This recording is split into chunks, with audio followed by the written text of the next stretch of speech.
হাদিস মোতাবেক চোরের শাস্তি যদি নিশ্চিত করা হতো, গোটা বাংলাদেশ থেকে লক্ষ লক্ষ কোটি কোটি টাকা প্রচার করে বিদেশে বেগম পাড়ায় বাড়ি করবার দুঃসাহস কেউ পেত না। কথা বলেন ঠিক কিনা?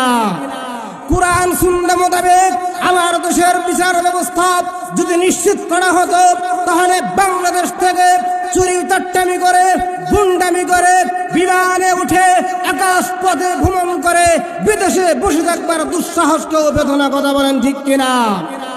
চোরের শাস্তি যদি আমার দেশে কুরআন হাদিস মোতাবেক নিশ্চিত করা হতো, তাহলে বাংলাদেশটা কোনোদিন দেউলিয়া হতো না। কথা বলেন ঠিক কিনা? কুরআন হাদিস মোতাবেক শাস্তি যদি আমার দেশে নিশ্চিত করা হতো, তাহলে সরকারের পক্ষ থেকে এই দেশ উন্নয়ন করবার জন্য রাস্তাঘাটে যে বাজেটকৃত টাকা দেওয়া হয়তো, ওই টাকা মেরে খাওয়ার হজম করবার সাহস কেউ পেত না। কথা বলেন ঠিক কিনা?